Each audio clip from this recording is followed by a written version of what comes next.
சமீப காலத்தில் ஸ்பெயினில் தக்காளி திருவிழா கொண்டாடுறத பற்றி பார்த்துருப்பீங்க. அங்கே விவசாயிகளை சந்தோஷமாக வச்சுக்கிறதுனால பண்ணுறாங்க. தக்காளி பற்றி பார்ப்போமே. தமிழ்நாட்டில் அதிகமாக விளையுது. ஒரு ஏக்கருக்கு 30-40 டன் வரைக்கும் வரும். எந்த மாதம்னாலும் அது பாட்டு காய்க்கும். ஸோ தமிழ்நாட்டில் தக்காளி உண்மையாகவே ஒரு நல்ல காய். அது காயாகவும் சாப்பிட்லாம், பழுத்தும் சாப்பிட்லாம். நாட்டு தக்காளி பற்றி பேசுகிறேங்க. ரொம்ப சத்தானது. இன்னொன்று, கிருஷ்ணகிரி, தருமபுரியில் அது அதிகமாக விளையுது. இந்த தக்காளி பற்றி இன்னும் கொஞ்சம் ஆழமாக பார்த்துக்கிட்டோம்னா, நம்ம விவசாயிகளுக்கு 2026 அதை பற்றி பேசும்போது நம்ம தெளிவாக பேசலாம். ஏன்னா ஒரு விஜய் படத்தில் கூட பார்த்துருப்பீங்க. வெறும் தக்காளியை வச்சு எப்படி கார்ப்பரேட்ஸ் நம்மளை ஏமாத்துறாங்க.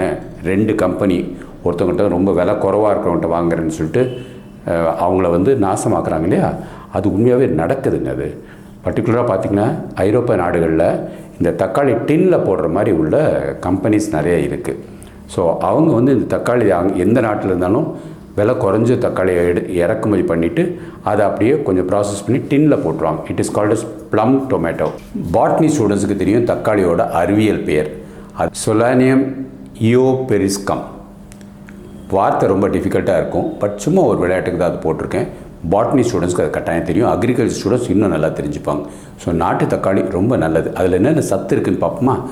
மாவு சத்து ரொம்ப கம்மியாக தான் இருக்கும். புரதச்சத்து கொஞ்சம் இருக்குது. ஃபேட்டு சுத்தமாகவே கிடையாது. இது இல்லாமல் ஆன்டி ஆக்சிடென்ட்ஸ் நிறைய இருக்குது. அது இல்லாமல் பொட்டாசியம் இருக்குது, சி இருக்குது, விட்டமின் கே இருக்குது. ஸோ ரொம்ப நல்லது தக்காளி. கர்ப்பிணிகள் கட்டாயம் சாப்பிட்லாம். அவங்களுக்கு இந்த காலில் சம்டைம்ஸ் இழுத்து பிடிக்கும். அது இழுத்து பிடிக்காமல் இருக்கிறதுக்கு சாயங்காலம் ஒரு 6 மணிக்கு 2 தக்காளி சாப்பிட்டான்னு வச்சுக்கோங்க. அவங்களுக்கு அன்றைக்கி ராத்திரி இழுத்து பிடிக்காமல் நல்லா சுகமாக தூங்குவாங்க. ஸோ தக்காளி திருவிழா தமிழ்நாட்டில் கொண்டு வந்தால் நல்லாயிருக்கும்னு நினைக்கிறேன். விவசாயிகளை எப்போவுமே நம்ம அவங்களை உற்சாகப்படுத்துறதுக்கு ஏதாவது புதுசாக கண்டுபிடிப்போம். வெளிநாட்டில் தான் அது பண்ணுறாங்க, நம்ம நாட்டில் அது பண்ணக்கூடாதுன்னு இல்லை. நம்மளும் தக்காளி திருவிழா கொண்டாடுறதுக்கு உங்கள் கிராமத்தில் நீங்கள் முயற்சி எடுங்க. இந்தியா முழுக்க 120 டன் தக்காளி தயாரிக்கிறாங்க.